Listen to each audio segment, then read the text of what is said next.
Ողջույն, ահա եկավ կծու պղպեղի սեզոնը և ինչ ենք անում, բնականաբար պատրաստում ենք թթու։ Այսօր պատրաստելու եմ 3 տեսակի, մեկը լինելու է սովորական, մյուսը լինելու է սխտորով, կանաչիով, սև պղպեղով, իսկ երրորդը լինելու է աղցանի համար, այնպես որ մնացեք ինձ հետ, դիտեք տեսանյութը մինչև վերջ և միգուցե բացահայտեք նոր գաղտնիքներ։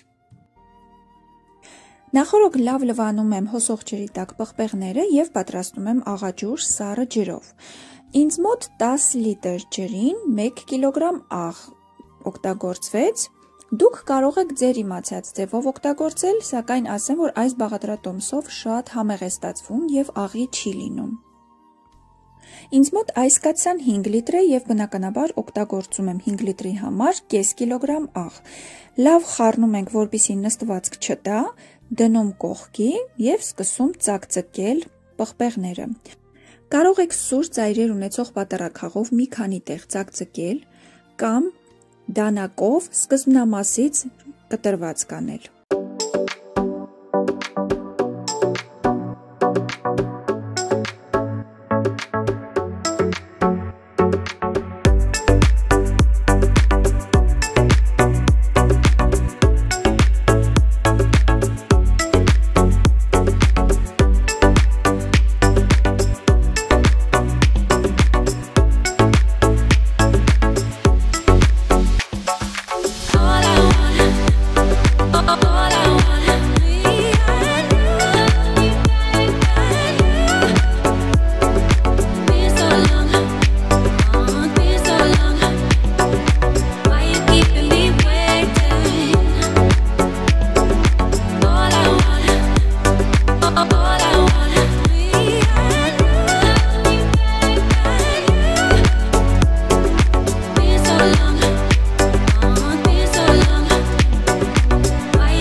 Ովքեր չեն համաձայնվի իմ այս բաղադրատոմսի հետ, քանի որ ես ավելացնում եմ դափնու տերև և այլ համեմունքներ, բայց հավատացեք, որ երբեմն պետք է իմպրովիզ անել և համը անկրկնելի է ստացվում։ Փորձեք և կհամոզվեք։ Այս տարբերակում աղաջուրը նույնն է ինչպես առաջին տարբերակում, միայն այստեղ ավելացնելու ենք սև հատիկավոր պղպեղ, սխտոր, դափնու տերև և նախընտրած կանաչեղենը։ Աղաջուրը լցնում ենք այնքան, որպեսզի ծանրոցը դնելուց այն չթափվի։ Թթվեցնելու պրոցեսը 10-ից 12 օր է և ընթացքում պետք է ուշադիր լինեք, որպեսզի պղպեղը նստելուց ևս ջուրը չբարձրանա և չթափվի հատակին։ Եվ ահա իմ սիրելի տարբերակը, որը նախատեսել եմ աղցանների համար, սրանք այն պղպեղներն էին, որոնք հեռացրել ենք վնասված մասերը։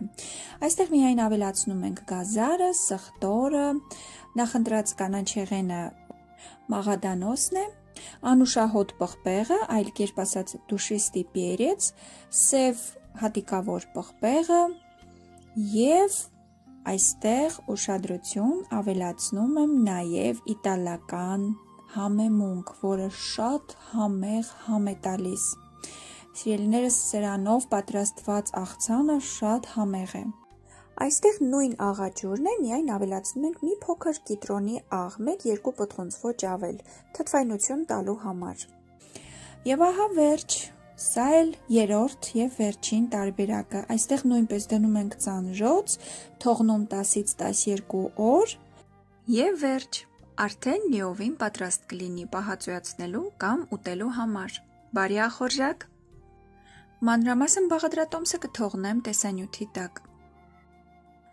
Եթե ձեզ դուր եկավ այս տեսանյութը, ապա գրանցվեք իմ ալիքին, տվեք ձեր հավանությունը, կիսվեք ձեր ընկերների, բարեկամների հետ, որպեսզի նրանք էլ տեղեկացված լինեն, իսկ ինձ մնում է միայն հիշեցնել, որ ունեմ նաև ռուսական YouTube-յան ալիք, որի հղումը կթողնեմ այս տեսանյութի տակ, կարող եք այնտեղ էլ հետևել, կան շատ համեղ բաղադրատոմսեր։